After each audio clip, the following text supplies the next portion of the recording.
Welcome to the Tine Talk Podcast, sponsored by Rack Fuel, premium deer nutrition. Fuel your herd.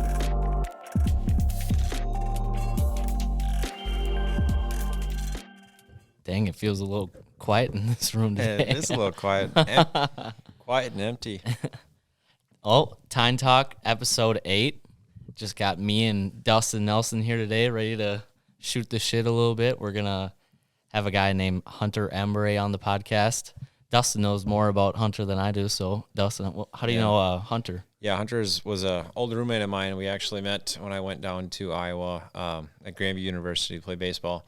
He was on the team, and kind of like what baseball does, it brings people from different backgrounds and areas together, and it was cool to see. Obviously, similar backgrounds in that sense, but different areas. So it was cool to meet him and figure out, hey, he loves everything I do. So Yeah. it was year in, and we were roommates the next year, and he not just him, but Coy Moore, a buddy of his, and Coy's dad, and that whole group. I know Trace Embray as well. They know how to get it done. If you Shoot some big bucks. you follow them on Facebook. Yeah. I don't know if you What's have. What's their thing called again? Living Legends Outdoors. They have Okay. a couple. I know they've got a couple of videos out there. I don't think they've got a lot, but overall, I hope they do start to produce more videos and create some content, because Mm-hmm. if you're looking for big bucks, and it's the way Yeah. to do it. And they kind of do it. The cool thing about what I like what they're doing is it's not like they own, hundreds of acres and have all these perfect setups. No, a lot of their properties, to my knowledge, are kind of, I think they own a little bit of ground, but they have access to some permission properties. I'm just going off my knowledge from when I've talked.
Was climbing up, and all of a sudden I looked over, and I swear to God, I thought it was dead, just sitting right there. I don't know if you ever been like in your stand and you had a buck literally like bed down, like with his head down and everything. It's like, is that mofo gonna make Not it? often. And when you do see it, you see him walk in and lay there first, so he's Yeah. good, but it had to have been something. Yeah, so I got up there and I looked over. I'm like, what? And I didn't have my binocs or anything. I had my tripod on my camera, everything in my backpack. So I pulled out my phone and I like got a little clip of him, and I saw his ear move like just a little bit, and I'm like, damn, he is still alive. So I got up a little bit more and waited, and he kind of like got his neck and everything back, but he was like looking the total opposite direction. Yeah. So I was just standing there. I'm like, no, what do? I can't get in the blind because the all the doors and everything has zippers on it. Oh yeah, those ones are not. One time you try to get one zipper open, it'll look over and Yep. run away. So I'm like, well, I guess I'm sitting on the ground tonight. I literally sat right below the steps, got my tripod set up, got my coat on and everything without him knowing I was even there. And I waited him out for a good hour before, like, there was some squirrels, like, barking right above him. And I figured, like, he'd, like, poke his head up to kind of see what was going on, and he kind of did. So then I was kind of looking back, looking around, and I was kind of getting a range on if he would come through, like how far it would be, and it would only been like a 33-yard shot. I mean, if he just stands up from his bed and sits there, that's probably killable too, right? I mean, it was through a little bit of grass and stuff, but I still probably could have got a shot in there. It was hard to tell, though, because he was laying down, and I didn't know how much height over those weeds he would have been. But if he eventually got up and went to the right and bounded off, and it seemed like he took 3 bounds, and he was already up there. But God, that was unreal. At that point too, late season, sometimes you feel like I'm out. I gave it up, and then next day you go in there and next day a little crazier yet. Next day, same freaking spot. I just crested over this hill after I got all my stuff unpacked, was heading out, and I just literally just got over the hill, and I looked down, and I saw him sitting there, and we both saw each other at about the same time, and he bounded off and ran away. I don't even know why I went out and sat that night, pretty much waiting on a miracle for him to come back in. But yeah, I figured I already drove 45 minutes to get there. I might as well see if something happens. And it was fairly cold. I mean, negative 10 degrees and foot of snow and windy, you might feel better about it coming back. But it was still, the conditions were right, so I don't blame you for waiting it out. And I don't know. So you're hunting this deer. Obviously, he was the one you went in there to kill, too. Yep. It's the biggest deer on the property, to my knowledge. Yeah. From what you've been. Biggest buck that we've probably had on. How crazy is that? I mean, for one, to have him make it through the year. 2, to be there, right? Not only coming to your plot when you hunt, but be in it when you're trying to get there. It's almost too good to be true, and it turns into a problem when he's sitting there. You've been to that spot a couple times. Yeah, I've actually shot a doe there back in high school. Same exact spot. And that spot's always so good shed hunting too. And I just wonder if it hadn't got pressure in a while, and he's like, well, I'm just gonna lay right out here. It's south facing, get really good sun. 2 days in a row. I bet you if we can get some good weather, which now we've got, I think I saw 48 degrees today, which unreal. Part of me loves, because give the deer a chance to recover from the rut a little bit, and help beef up the chances of putting on big jumps for next year. But if we do get some cold weather, I mean, I have a hard time believing he's not going to be right back in there. He'll be in the chips again. So. Yeah, I'm definitely hoping so. I looked at DeerCast again, and Monday it said it was going to be good again, and not to just solely base off that, because I'm sure he's not going too far from that food right now. There ain't really too much else going on. Just pretty much bed to food right now. I'm him. I'd lay right there. I'd probably lay right where you laid yesterday, right when you try to get to your blind, so he knows you're there. Yeah, knows you're there, but he's right next to the fridge or the kitchen. There was a pretty good sized bed, probably 10 yards away from the blind when I was walking in, like before I saw him that first night. I'm like, wonder, because we find so many sheds around there. It's definitely using that area a bit to bed. But you get one of them Larry Red-made heated blinds, you could just stay there for a week. I bet you make it happen.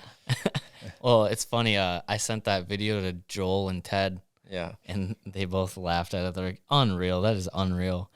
Joel texted me back today. I got to pull up what he said. It was pretty funny. Yeah, he texted me, hey, Mitch, if you go hunt tonight, you better leave at noon and walk super slow and scan everywhere as you walk to the stand looking for him. Then you won't see him or bump him. I said, yeah, I told Dustin I should use his damn ghillie suit too walking in. Yep. Just make a stock on him. Yep. God. Oh, the ghillie suit. We'll probably leave that one in the closet most of the time. But maybe if we have a good paintballing weekend. Who was that with a ghillie suit during paintball season? I remember being in high school. Is that like the Kyle Joey or Broder, Dylan Joey. Feedy or Yeah. Kyle Broder? Having a ghillie suit as you're trying to play a paintball war or match, whatever you want to call it. I know we were in like a little pastured woods, but it was fun. Yeah. Oh, yeah.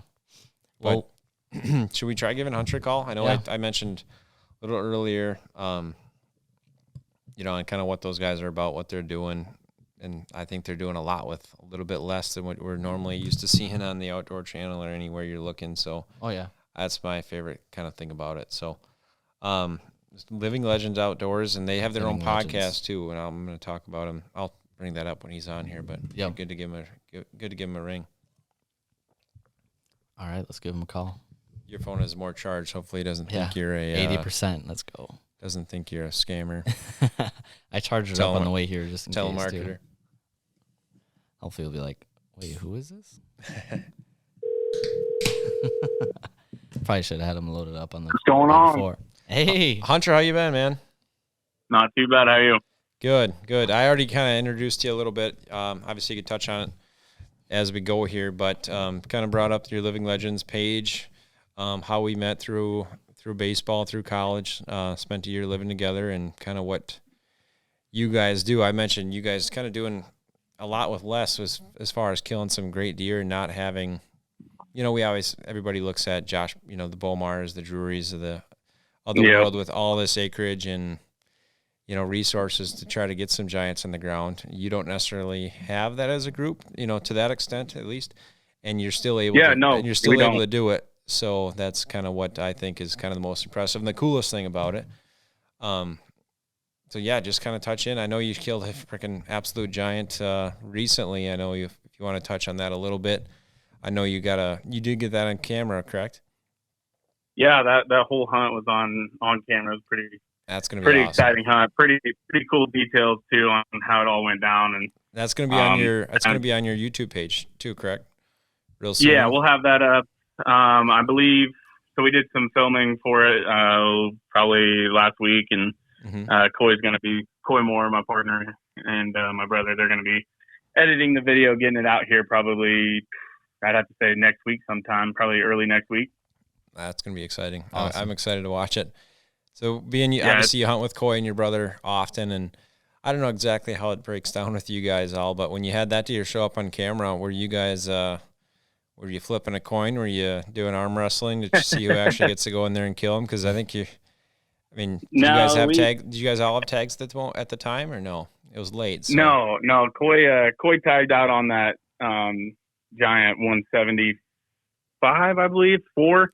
Yeah. On October 31st, on Halloween, I was working. My brother was going to work, and Coy called me and he told me he shot a giant. And turns out it also had missing about a 6-inch drop tine off its base, off one of the sides. And so Coy didn't have a tag, but my brother did. My brother was hunting pretty exclusively on one deer, and I think I showed you, Nelly, that deer. I sent you a few pictures of it. Yeah, a little bit later if we want to go into that one. That was just nuts. That's another deer that we wish we could have got down, but it's one of those weird things. But yeah, this one popped up on camera. I mean, my brother and I got a good buddy that his parents kind of own, or I'd have to say more relatives own some pretty good property down around us, and it wasn't much. I only had this on like a small 40-acre alfalfa patch with a ditch in it, and we went out and got permission, hung a camera, and I think we checked it 2 weeks later, and there was this picture. The deer that I killed, he was the first big buck we had a picture of, and that was it. It was early October. We had a picture of him, and when you say big buck, you're talking. We're talking mega. So. Well, yeah. At the time, we didn't know like how big this deer really was. Yeah. And, we kind of hunted around the area pretty hard. I know I went and did a hanging hunt with my brother after we pulled the camera to try to see if we couldn't get him, and then he just showed up randomly towards the end of the season, and he kind of bypassed all 3 of us that are on our cameras. Like basically, we all share that Tacticam sharing thing or whatever. Yep. And because we run a lot of Tacticams down around our area. I mean, they just seem to work better. And Yeah, all three of us missed him on the camera, and then my brother sent it to me when we were hunting on Sunday night, and he's like, I think someone should have went over there and hunted. He went by the camera. So when you say you missed him on the camera, you're saying you obviously get quite a few pictures during the right time of year. You just kind of it was a kind of an oversight. Didn't catch him? We kind of just, all of us were scrolling through and never caught it on camera. And my brother's the one that runs the plan, so he asked for the video to come in. Oh yeah. And then he forgot he did it. And then it showed up, and he's like, "Yeah, I think one of us should have probably hunted that." Oh my goodness! Next year, get me on your plan. I'll be that guy. You should hunt here. You should hunt here. Yeah, exactly. That's what it needed to come down to. And then Sunday came around later in the season there, and Cole and I went in after on one of our older bucks on a farm that we got permission on a few years back, and we sat in a ground blind instead of going after that deer because it was like 30-mile-an-hour winds and a small tree, and I really didn't want to sit up in it. And well, he walked by the stand at 4:45 at 15 yards. Yep. Dang. Crazy. And so yeah, it was pretty crazy. And then I worked on Monday, got off work, and rushed out there, and things kind of just worked out. Wow. He come running by, and like I said, I can't talk a whole bunch on that hunt because, man, I'm telling you, this video, when you guys see it drop, it's probably one of the best videos that we're going to be posting for a while. Yeah, we'll be sharing it. I can't wait to see it. Dang. I know you shot it's one of those crazy. What was the date again when you shot it? Obviously, I know it was quite late. Mm-hmm. What was the date? Oh yeah, it was super late. November 27th. 27th. Dang. Yeah. So we just had a good buddy of ours, Ted Marm. He's got a couple of leases down there. He's kind of been in that area, and guy, eats, sleeps, and breathes hunting. So, and he had mentioned later, I mean, not just in Iowa, Thanksgiving area, just due to Iowa doesn't have a gun season until December, other than the early muzzleloader. Mm-hmm. He mentioned that time just being an awesome time to find, the bigger, more mature deer, freed up and walking. Assuming that's kind of what happened there. I mean, can you touch on that as far as what's your favorite time of year? And obviously, if I was you, I would have a favorite day picked out already. Now that you've killed that thing on that, but on the late November stretch there. Some people around here it's late October. It's favorite time. So I would have to say my favorite time of the year down here is that super cold front that hits in October. Yeah. Last year I shot my biggest at 160 on October like 27th or 25th, somewhere in there. Yeah. I think it was 27th. And that was just a tremendous drop in temperatures for us. And I went out and had shot him right away. I think if you can find or like later October is probably started my favorite time to hunt. And then definitely in that Thanksgiving time, because these bigger bucks down here anyways are, you get through them getting locked up on a doe, and, during the rut, you're going to see all those 3-year-olds or 4-year-olds that you want to pass. Yeah. And then every once in a while you get lucky and you get your big one to roll through on if that right doe comes through that he's on, you get lucky during the rut. But for the most part, down here later Thanksgiving, when they get off their doe, they start searching again. That's about pretty close to my favorite time. I'd say late October, late November is about the time that I like to sit in the stand, because those bigger bucks are more up on their feet, moving around again around 1 o'clock, 2 o'clock in the afternoon. Yeah. Do you see as many deer that time of year too, or no? So like for our area, I mean, it's kind of tough. Like this year especially, I don't know what was wrong with this year. Didn't see a lot. Like I think the biggest deer I saw, other than the one that I killed, was a 155-inch 6-year-old that I was going to shoot, but he came in behind me and I couldn't. He kind of had me pegged in the trees for the whole time he was in the field. So, but yeah, that was like the biggest deer I've seen all year, and until this one that I shot. But it's kind of weird. I think it was about the same amount of deer that you'd see late October-ish into the rut. Like we weren't seeing 20 or 30 deer a night. Every hunt you'd go out and you'd see anywhere from probably I'd have to say 6 to 8 deer, and you got lucky and saw 10, it was a hell of a night. Yeah. No, that's seems pretty standard. And to touch on like your late October, I'm agreeing with you here, and we're hunting, you know, kind of a different area, different deer, different.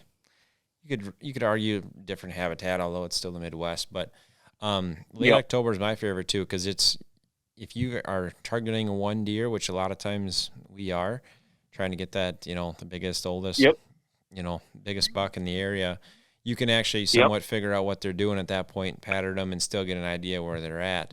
Yeah. The rut, you know, then it turns into a free-for-all. It could be anywhere, anytime, which is good and bad, and, you know, in both senses there. But the late for us, it's like, well, a lot of times with the, you know, there's pressure everywhere, but more times than not, a lot of times that big one is shot. But being down there, I mean, you see him move so much farther during, you know, the post rut, because they probably know I'm guessing the you know, biggest, most mature deer knows most of the does in the area that have come in heat and when they're coming. And I'd have to say that. So they want to, you know, later on they're going to move a long ways. Have you noticed a lot of, you know, bonus bucks, I guess you could say, showing up on your cameras around that Thanksgiving week? Yeah, we normally just over the years average. Too. Yeah, over the years, I'd have to say from going over the years, about every year around that later portion of November, we start seeing like probably between all the permission properties and the one property that I lease with Coy, I'd have to say we get like every year probably four to $5 maybe bonus ones that kind of roll in, and you don't know them. They could be anywhere from 2 years old to a 6-year-old giant that just rolls in, you know. But I would have to say every year we normally, except for this year was one year that we really didn't have any random deer kind of show up. Most of our random deer that we don't know and all of a sudden show up start happening about right after shotgun season here, because they start getting pushed around. And so this first leg of the early or the late muzzleloader season down here, we start getting a lot more like, okay, this deer I've never seen before ever, or we only get one picture of a deer and we're like, holy cow, that's actually a really good deer we haven't seen all year. Or you're just sitting out there over, you know, food for late muzzleloader, and a deer shows up that you've never seen all year long. Oh yeah. Yeah, I can see the food definitely being a factor there. Yeah, big time. Yeah, the food's always a factor. So you got a couple permission pieces and you have one lease, you said? Yeah, I got one lease. Yeah. And then the rest of it's mostly permission. Okay. How many different farms do you guys hunt on then? Between my brother, me, Coy, like Coy and Brian, like Coy has his own pieces that he goes ask for. I got my own pieces to go ask for. I'd have to say, like, for me, I've got probably, my lease is a pretty big piece.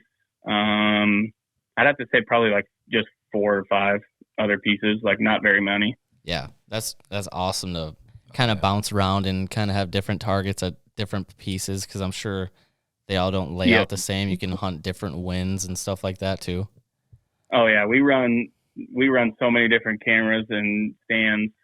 So you have a stand basically for any wind location.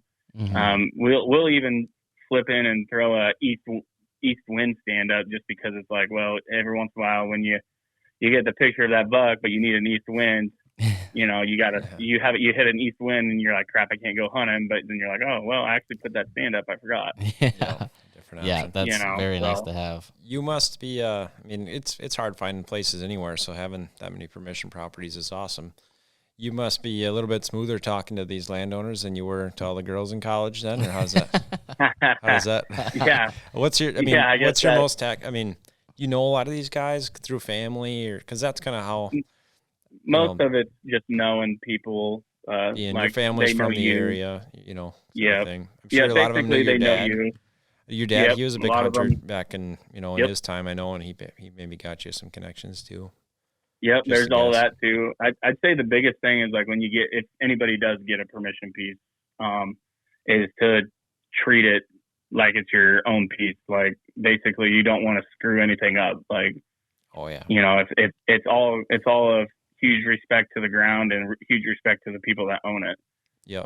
If you don't respect it, then you're going to lose it. And that's probably the biggest thing that we have down here, that a lot of people are losing permission pieces. And like, even, I mean, I'm losing pieces too, but it's because they're going to put it up for lease, or they're going to, let someone else hunt, or their family members getting interest into hunting or something like that. So it's like, I understand, but a lot of these people are losing permission because they're treating the ground wrong.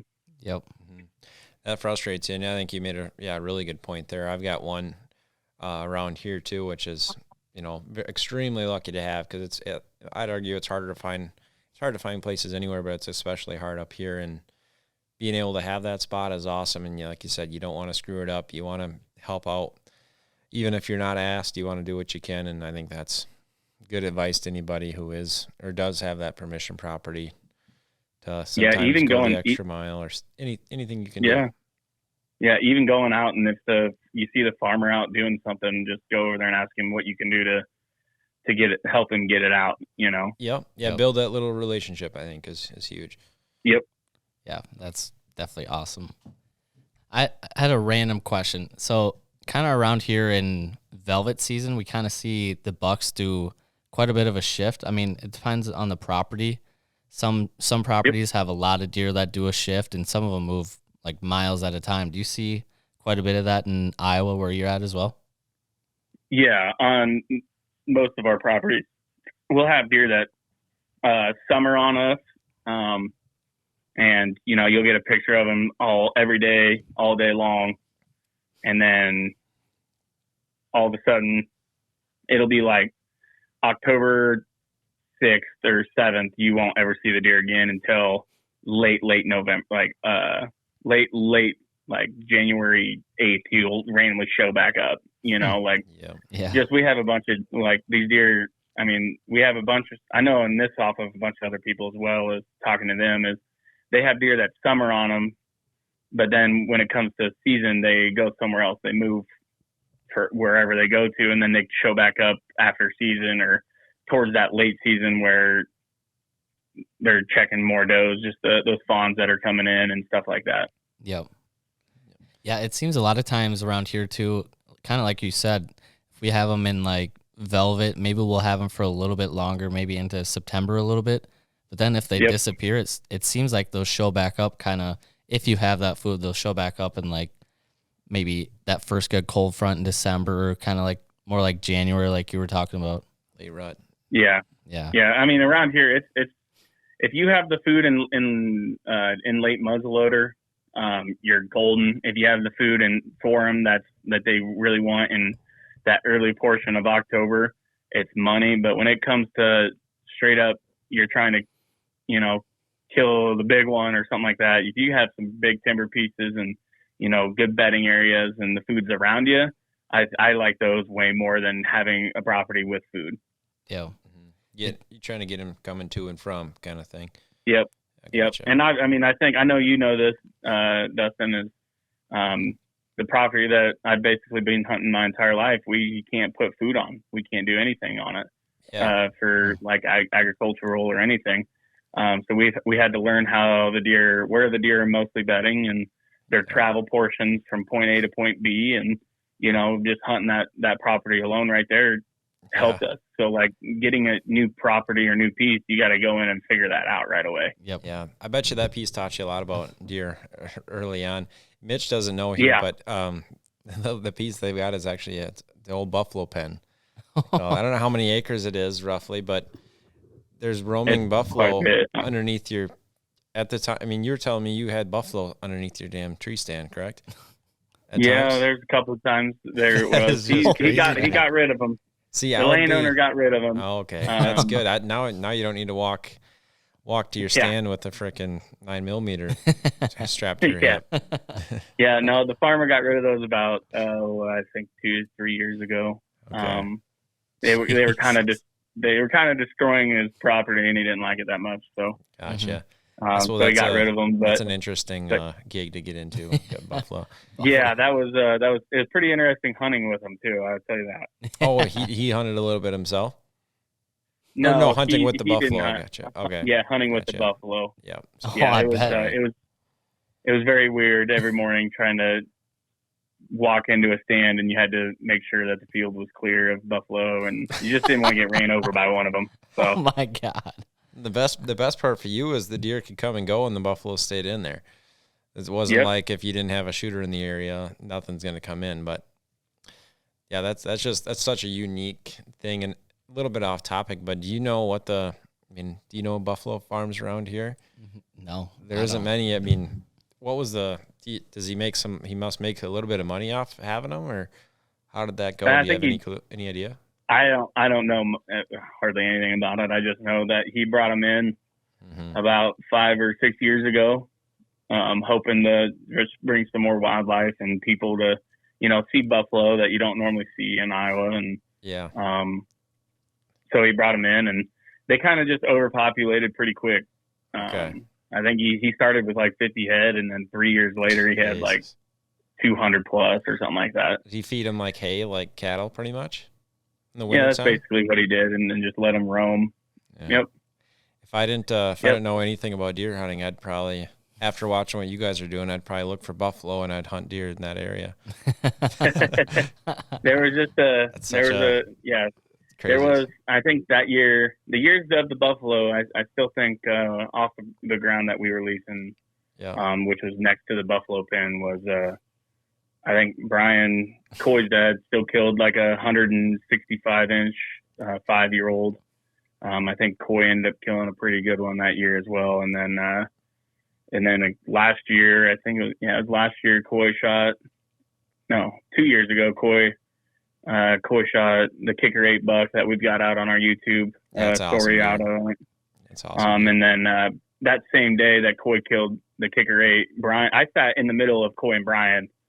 And so like Coy was about 500 yards to would be my west, and then Brian sat about 400 yards to my east, and I sat right in the middle. And Brian shot 163-inch 5-year-old 10 again, and then Coy shot Kicker 8, and I sat in the middle and didn't see a deer.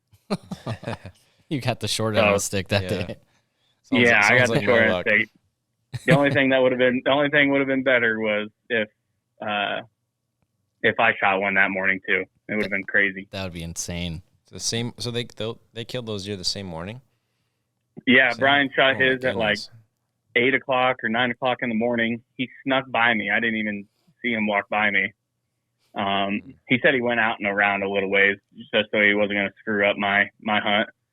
And then Coy, I walked out at 11, and then Coy was getting ready to get out and saw some deer coming, waited for him to come, and then that Kicker 8 came running over the hill after some does, and he got shot off at like 11:10 in the morning or something like that on that one. Dang. Wow. What time of year was that one? Those were, I think, earlier November. I think it was within the first 2 weeks of November. I'd have to talk to Coy about it and see exactly what day. I can't remember those days off my top of my head. Coy's a killer too. I know we had a couple of classes together in school.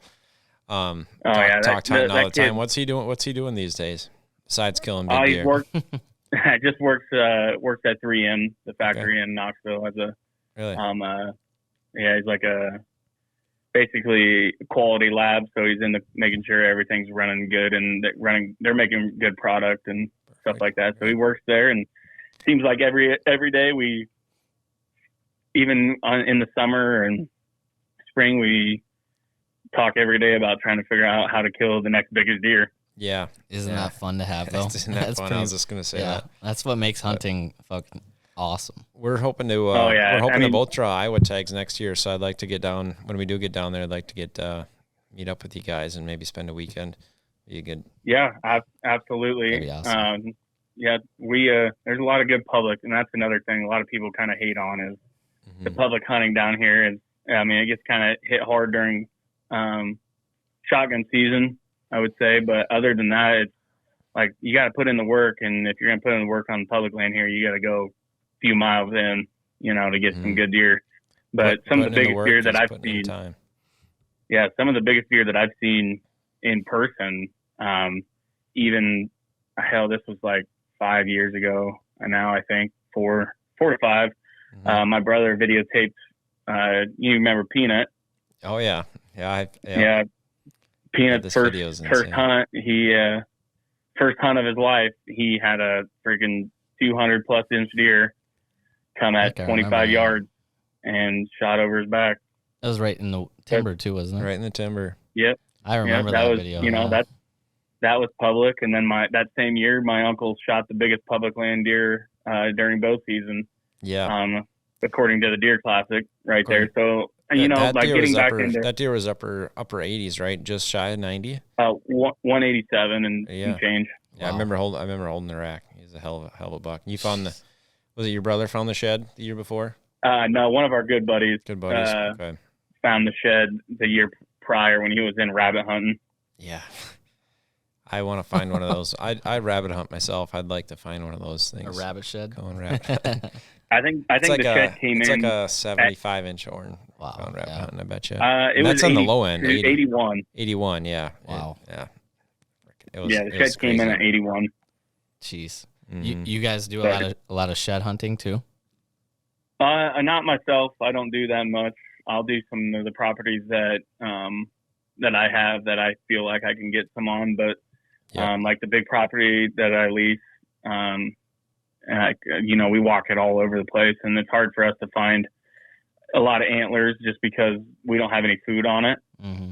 So a lot of these deer, I think, you know, when it starts getting that harsh winter, they're not coming back deep into the timbers and stuff like that. They're just betting a few 100 yards off the food. Yep.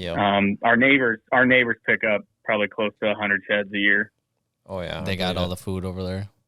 Yeah, they got all the food. So they pick up a lot, and that's where, you know, having good neighbors as well, just talking to your neighbors and, hey, did you find the sheds? Yep, found them. You know, we got them. They still made it anyway. So you know that they made it. Yeah, that's good neighbors is so important. We touched on a little bit of it last week, but up here too. So we're, you know, some people are trying to kill. Not everybody is, but some people are trying to kill your, you know, 5-year-old, 150 plus type deer, or just 5-year-old in general. And if you're not on the same page as neighbors, we mentioned it doesn't matter how many acres you have. You could have 1,000 acres with brownets down all around you, and you're just spinning your wheels there. So having that relationship with your neighbors, being able to text back and forth, share pictures back and forth. Certain people, you know, want to hide, you know, act like they're hiding their deer pictures, and that just drives me nuts. Especially when you're hiding it from the guy who borders your entire property. You really think he doesn't have the same deer. You know, let's work together. You know, let's try to get a plan here, and maybe not just to kill that deer, but say it's a 3-4-year-old you want to let pass because you're both hunting for the same reasons. You want to try to kill giant deer, put on your wall. Yeah, exactly. Just talk. It makes it that much easier and more fun. I mean, you learn a lot. That's what I've learned over the years.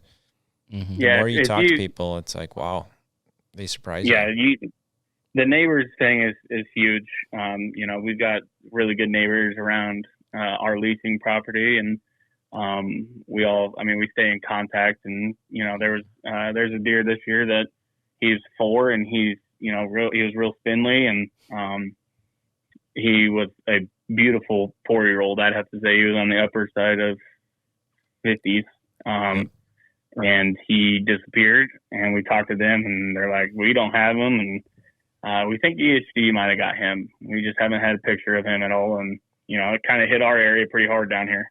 Yeah, that sucks. I mean, we talked about it a little bit last week again too, but you mentioned maybe this year you've seen less big deer, you know, moving into your areas where you hunt.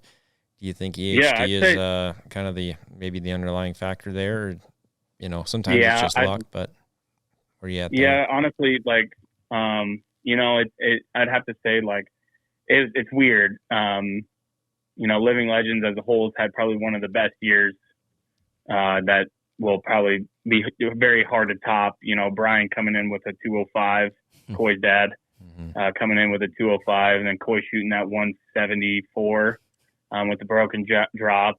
And then I come in with this 195 and 6/8, and then, you know, my brother got to hunt that one pretty hard, and, you know, had a few encounters, and then had the one just a little bit of a screw up, but that was it. Wow. So like not seeing deer, but yet we probably killed the had the best year of killing deer. You follow that, Mitch? A 205, a 174, and Hunter's 190 plus. And then I saw the buck your brother had an encounter with, and that's 200 That thing plus is too. insane. So yeah, it was pretty. It was a year of being down. My uncle, he hunts with us, and on some of the properties, and I think my uncle went out. I mean, he hunted hard. It was every weekend, and sometimes during the week when he got off work, he'd run down and try to go hunting. And I don't think he saw a deer over 130 inches maybe all year. Yeah. Damn. I mean, it was like, I think the EHD kind of really hit us. But yet again, when EHD hits, you kind of just put a game plan together to go find the next big one. And that's what we kind of did. And, I think our neighbor on the farm that I lease, the neighbor picked up 8 to 10 bucks. Yeah. And I think there was three of them that were 160 plus. Yeah, that's tough to swallow, man. Yeah, so like the lease property that we had this year, we hunted it a few times, but we really didn't step foot in there this year just because it got hit pretty hard. Yeah, and that's, I know I'm not asking you to give away your area, but technically you'd be zone 5, right? You're south of Des Moines, most of where you're at. Yeah. Okay. And one question I had too for you. So this year, obviously, it may be a little bit of an outlier. You're not going to have a chance at multiple 200s every year, being realistic. But yeah, I was great. It's known for that. What, in your opinion, what makes Iowa such a sought after, not even sought after, just reality? What makes you guys grow bigger deer than the states around you? Because it's not saying, Wisconsin, Ohio, Kansas, you're going to run into some big deer, but when you talk hunting parties and you look around, there's no doubt in my mind where the best state to hunt is, and it's Iowa.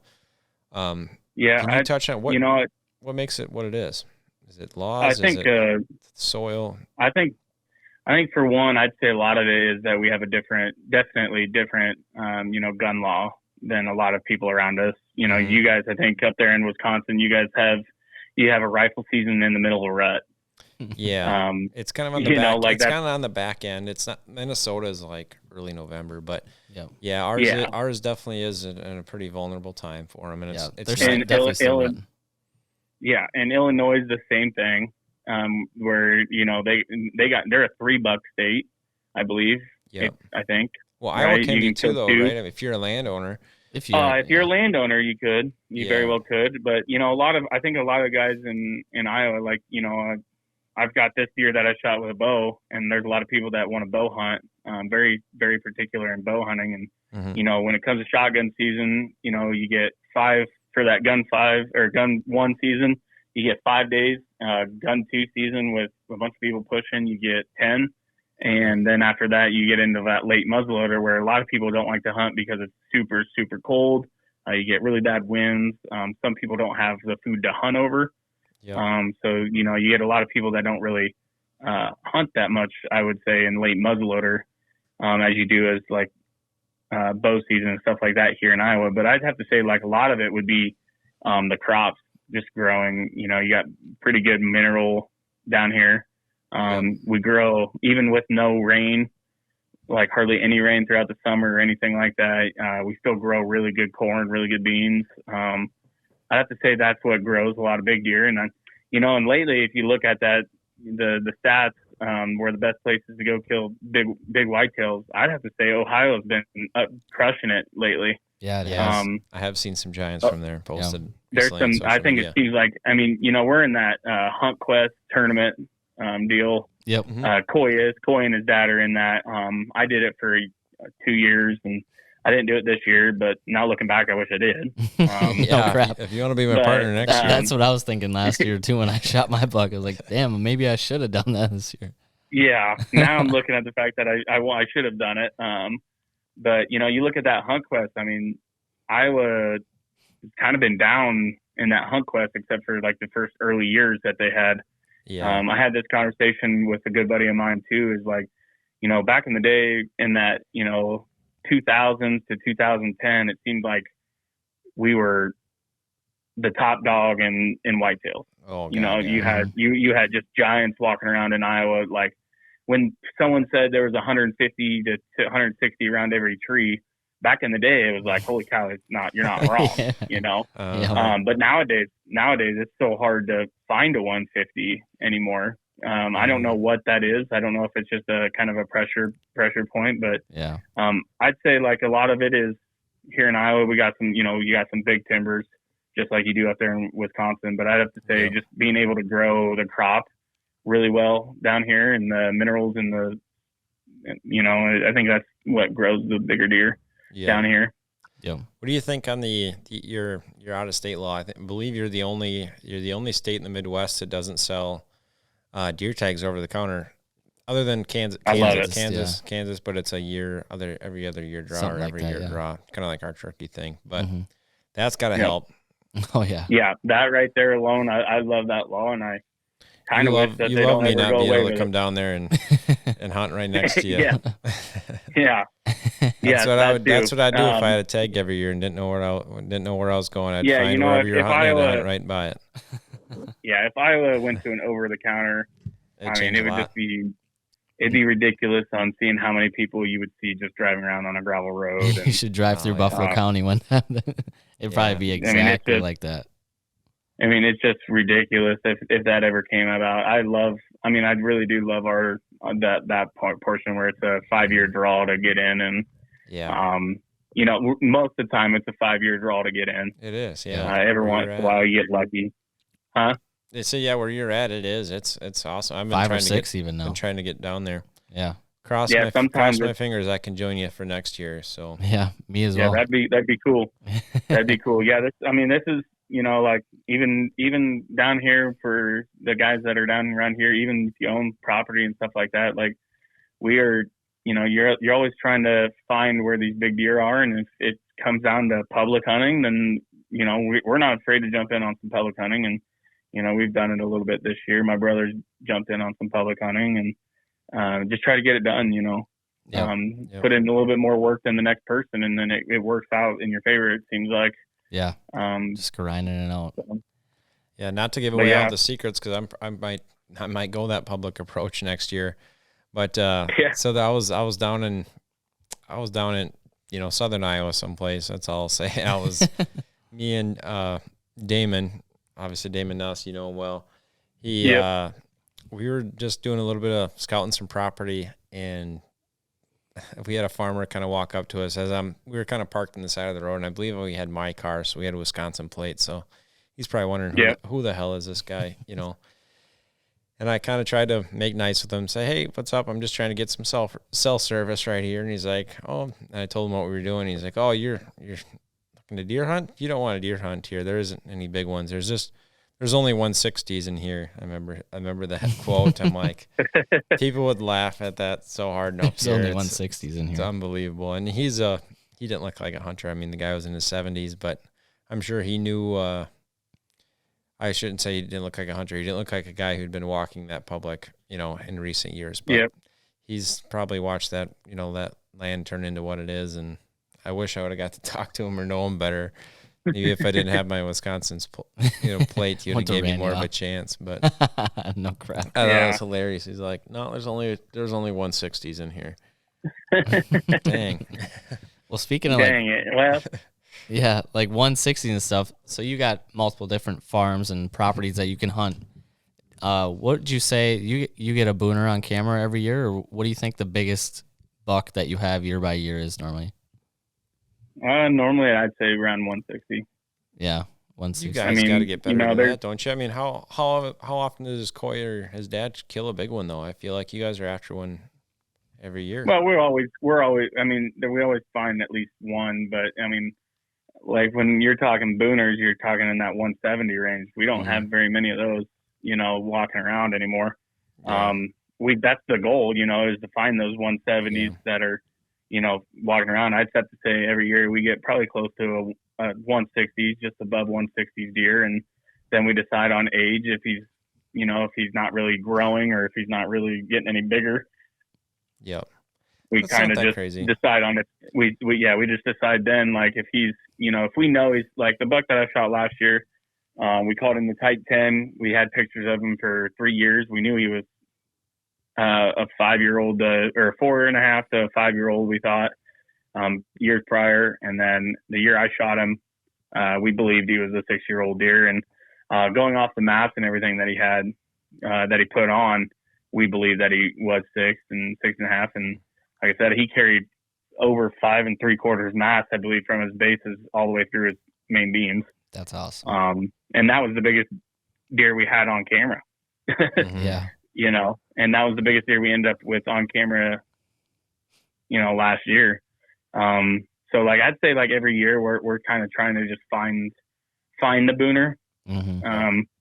You know, if we can find him, that's when it's like, holy cow, you know, now we can make a game plan to go after him. It doesn't seem like it, you know, back, you know, in that 2000s to 2010 range, it was like, yeah, we'd have a picture of a booner, seemed like every year. Yeah. It wasn't like a crazy thing when you get a picture of booner, you're freaking pumped. You know, you're excited, you're crazy, like, oh God, I got a booner I can go after. Yeah. Immediately texting the group chat, boys. Immediately texting everybody like, hey, I got one I'm going hunting after. But then, like, you know, back in 2000, 2010, you know, it was like got another one. Oop, got another one. Oop, got another one. Like, the deer were crazy back in the day. It was. But nowadays, it's really not. I had one show up this year. I don't think I slept for a week. So, yeah, I was pumped too. But I think if you guys didn't deal with the EHD like you've been dealing with there, I still think it would be unbelievable. But for some reason, I don't know how you avoided it in the early 2000s. You know, if we could figure out a way to get rid of that midge little bug thing and get rid of that, figure out a way to, like, for farmers and you know, even these landowners that aren't farmers but they're just deer hunters, if we could figure out a way to kill off that EHD or give it where the deer can be immune to it, man, I feel like if you give it a few more years, I'd say like in 5 to 10 years, it could go back to what it was, you know, back there. But it seems like these scientists and, you know, people that are trying to work on it, these conservation officers and stuff like that, to figure out what's going on, they just don't have an answer for it. Yeah. Yeah. Well, at least it isn't, they're saying, hey, go kill all the deer. Yeah. Like that's what like some CWD. people say that, and we deal with CWD around here, which I've never seen a deer die of CWD or found one, or I don't know if anybody that has it that can prove it was that they killed it from, but the tactic is to, hey, let's shoot them all so it doesn't spread, you know, but luckily you're not dealing with that, but we're not. It's kind of turned into not Iowa versus Wisconsin, but we're weighing pros and cons here. I remember one thing, you know, that was so different when I went down to southern Iowa and I was shotgun hunting. It was first season, so maybe second season gets a little bit more love than first. You know that better than I do. But we went to this little tavern, you know, in a small town the night before opening weekend, and I didn't see a piece of orange in that place. Where, you know, up here, the bars are packed, they're raffling guns. I mean, everybody's talking hunting, and you can hardly walk in most of the areas. What's the pressure like down there during the shotgun season? How crazy is it? You know, I would tell you, you know, when I was in high school, probably, you know, freshman year, it was crazy. You could see orange everywhere. Yeah. And then coming into like this year, I mean, you still see a lot of the guys pushing. You still have your groups pushing, but a lot of these groups nowadays that have been pushing down here for, you know, years. They're starting to get older. Some of the older guys are starting to just not want to go out and walk or sit and do the whole all day sit thing, or, you know, stuff like that, where I think that's where it's, you know, it's kind of going, where more shotgun season's now ending up to be more of a kind of like a late muzzleloader, where you go sit in the morning, you go sit in the evening, and then you try to kill, you know, whatever deer you can. Yep.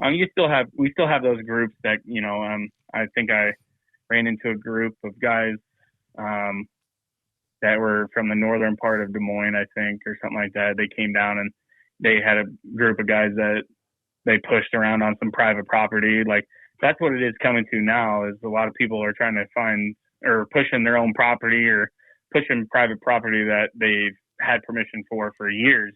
But a lot of the people that have been pushing like public for years, the groups are kind of dwindling down, and now it's starting to become more of a sit, in my opinion. That's a good point. You don't see the orange every day. You don't see, I used to, just like you said, now you guys are having, these big friggin', you see orange every day when even in the gas station, stuff like that.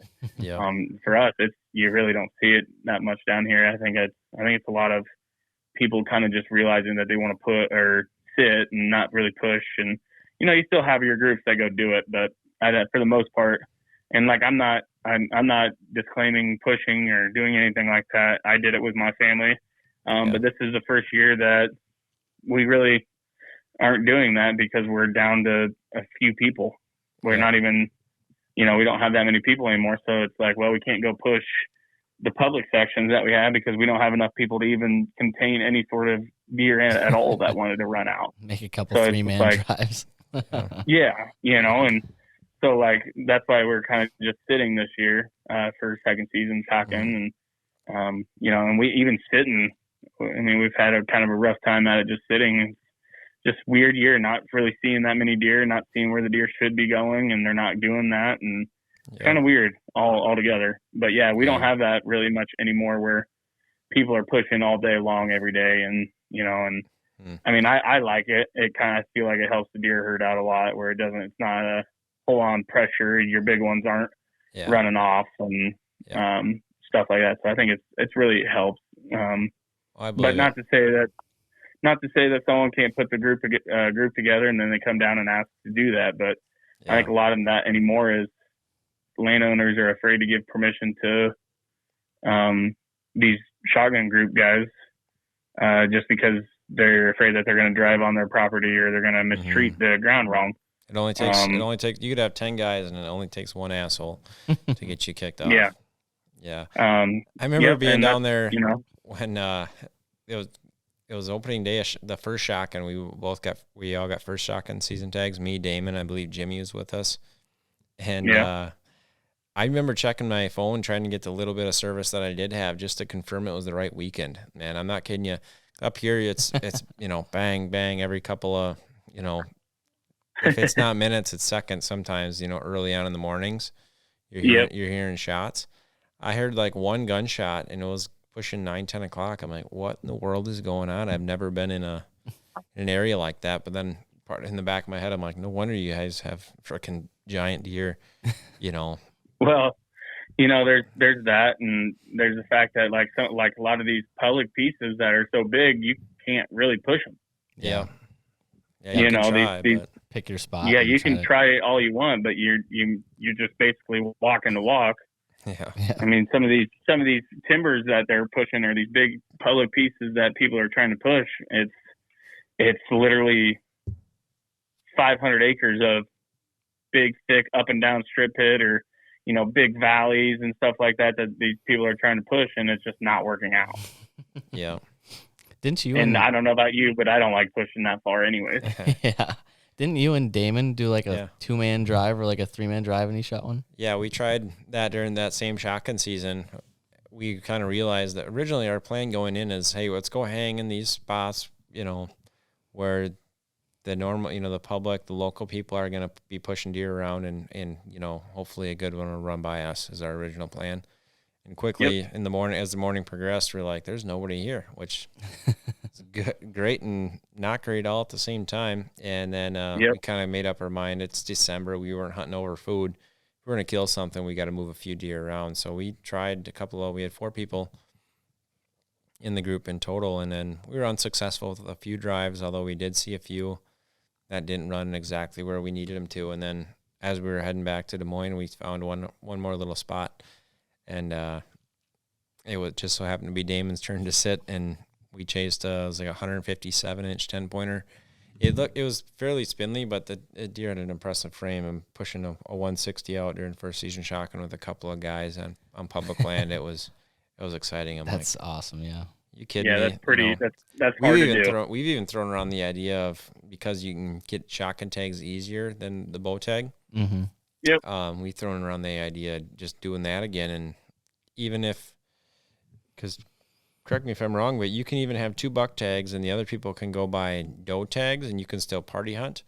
You only have 2 bucks to kill, but yet you can, have access to those tags. So it's like, hey guys, let's only kill 140s, 150s plus here.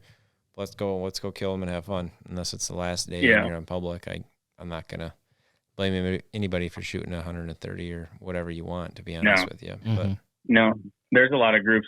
There's a lot of groups down here. Like Trace and I, when we weren't, we were still late muzzleloader tag hunting for bucks. The shotgun season, I just buy 2 doe tags. Trace would buy 2 doe tags, but our group would have like 6 buck tags. Yeah. So if like I ran in and shot a buck or Trace shot a buck, then it's party hunt tags right there. So I basically could get a buck during shotgun. I never did, but I could kill one in bow, kill one in shotgun, and I could kill one in late muzzleloader. Because I don't have my own land for a landowner, so I could kill 3 bucks still doing that. Yeah, it's a good way to do it. I wouldn't blame you for a minute. But yeah, I've never done that. I've never shot a buck during shotgun season. Yeah, it's been a long time since I punched one with a gun myself.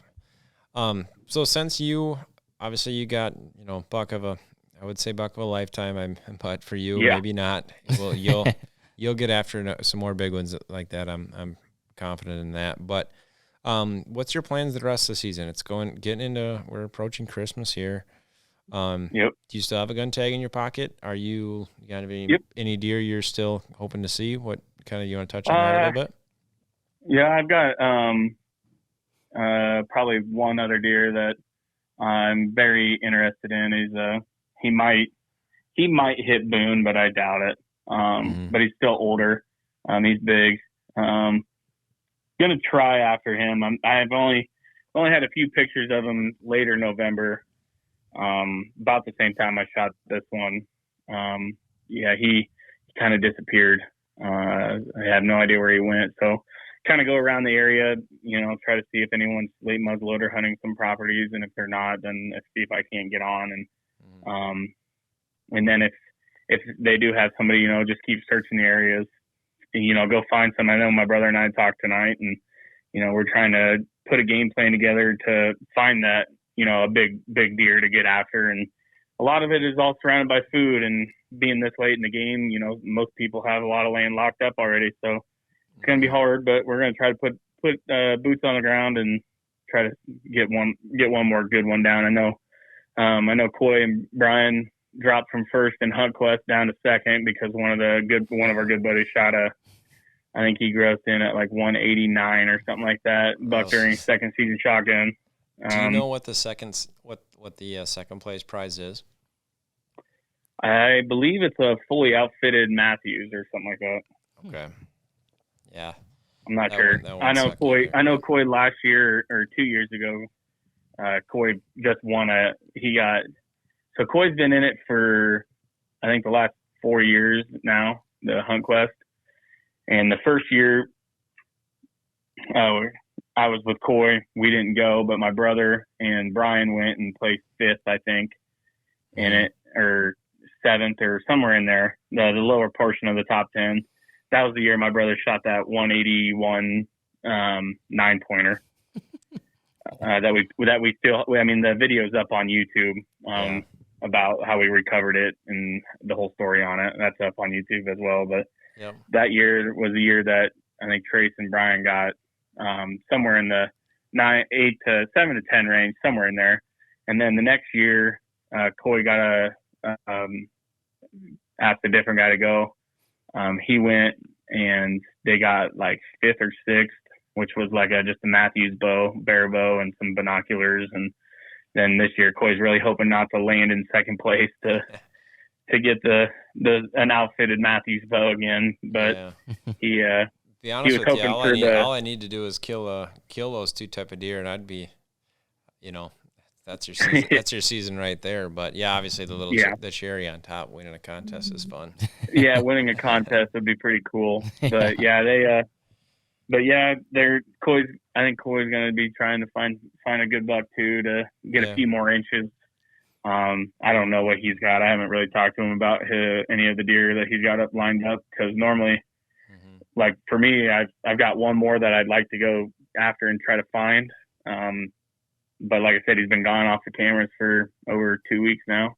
Yeah. So it's a tough time of pushing year. 3 weeks. Yeah. So you guys hopefully down something there, rolls in for us. yeah, no, I hope it does. For you guys down there, it's obviously similar to up here. We're looking for that cold front this time of year, and it's like for us up here, it's hard to find, or like it's usually not hard to find, but now that it is hard to find, I almost don't mind it, because I feel like it's going to help a lot of bucks recover from the rut, and maybe next year we're going to see more of those 20 to 30 inch jumps. Yep. You know, in inches. But down where you're at, you don't have the winters. I remember my first year down there, I think it was the winter of 17 and going into 18. Correct me. It was 16 going into 17. There was snow one day where it actually stayed on the ground. Wow. It was crazy. And then the second year we did get a little bit more, I know, but I'm like, that's awesome too. That's got to help. Where it helps the deer grow, but late season hunting, makes it obviously pretty difficult when you're trying to hunt food and figure them out. But yeah, it's really hard. I know the last few late muzzleloaders seasons, I think even the last 2 late muzzleloaders, I don't even think I went and bought a tag. Yeah. Just because it was like, 60s, 70s, but super windy, and like basically it's basically you're hunting bow season with a gun. Yeah. And trying to pick which food source they were going to be on. Now, like when it's cold, you're like, oh, it's going to be corn. Like they're going to go corn. Mm-hmm. And that smart one's always going to be there after dark, I'm sure. If they're anything like and they then, are up here. Yeah, when it's friggin', warmer like that, the deer weren't coming out. They weren't coming out till way, way late. I think the last late season muzzleloader deer that I killed was 3 or 4 years ago, and it was a big mature buck off corn, because we had, a straight 2 weeks of 5 degrees, really cold, 5 to 6 inches of snow on the ground, and we went and sat over corn. Yeah. And I think that those corn hunts, you would see anywhere from 20 to 40 deer. Yep. Dang. But now the last few years where you're not getting the cold weather snap that you're looking for, it's been tough, tough hunting. Yep. Yeah. All about the weather this time of year, which is kind of depressing with how warm it's been. Even in Wisconsin recently, it's been close to 40 almost every day. Yeah. Yeah, and I think today the high got to 52, I think. Yeah, Jeez. it was awesome up here today. Yeah. Like I said, I'll take it. But well, hey, I know we kept you a little bit longer than. Did you have another question, Mitch? No, I think we're good for now. But yeah, I'm excited to see that video. Yeah, me too. We kept you a little longer than originally planned, but it was good BSing with you, good catching up, good talking deer hunting, and obviously you still got that muzzleloader tag in your pocket. I hope you can make something else happen. I'm sure your season's already made with that absolute slammer you guys did get. But yeah, the quest for 200 is still out there. Well, that's all right. My quest for 170 is still alive and strong too. So hopefully next year we can both knock that out of the park. Yeah. So I'm hoping next year we can find another good buck to get after, and maybe get some permission on some other properties. But the properties that I got now, I like them a lot, and hopefully can do something with them. So yeah, I'm sure you will, man. You guys are seem to be figuring it out. You figured it out a long time ago, but obviously it's working better and better for you each year. I've seen the deer you've had opportunities at, and obviously the deer you've killed too. So yeah, and I would definitely say I think we're doing in some discussions on trying to maybe put a video out of the deer that my brother ended up just hitting. We couldn't find it. We're thinking about putting that video out as well. So that's a good one to keep a lookout for. But yeah, this one will drop. I believe the video, like I said, is some top-notch stuff. This video is the first time actually that my brother was videotaping for me, and we actually killed. This was the first animal killed on film for both of us. That's doe, buck, anything. Yeah, that's a way to go. Your brother was sitting in the tree with you, huh? My brother was sitting in the tree, and kind of just one crazy thing happened, and first deer that we killed together was 195 and 6/8 deer. So It's gonna be tough to top, man. That's freaking awesome, man. Congratulations. it's going to be impossible to top. might be impossible to top that. Yeah. Well, hey, last question. Did you have? I know he kind of just showed up this year. Did you guys hear a nickname? Did you guys have a nickname for him before you killed him? No. We only had, like I said, we had an early October picture of him, and then he showed up. The next time he showed up was November 24th in the morning, and then he showed up in the 26th in the morning and then the evening, and then he showed up on the day that I shot and killed him on the 27th. Damn. MRI. Craziness. Well, Living Legends Outdoors is the YouTube page it's going to be showing on. Is that right? Yeah, it'll be up on Living Legends Outdoors YouTube. There's 2 different YouTubes out there. We're trying to get the one to get knocked down or done because Coy forgot the password to it, so we're trying to get that one to get deleted. Shit happens. Trying to get that one deleted, but the one that you need to look for, if anyone's going to go look, trying to see this video drop, it'll be the one with the black icon, Living Legends Outdoors. That's where all of our stuff goes, our podcast videos, our hunt videos, the old hunts. I know Coy's got a buck kill last year that didn't get posted, and I got my buck kill from last year that didn't get posted. Those will get posted probably here after season as well, for just some content to get out. And but yeah, we're all across just basically YouTube, Facebook, and Instagram, and we have a Twitter, but we're really not on that very much. But most of the time, if anyone wants to get in contact with us, it's on Facebook, and awesome. All of our apparel.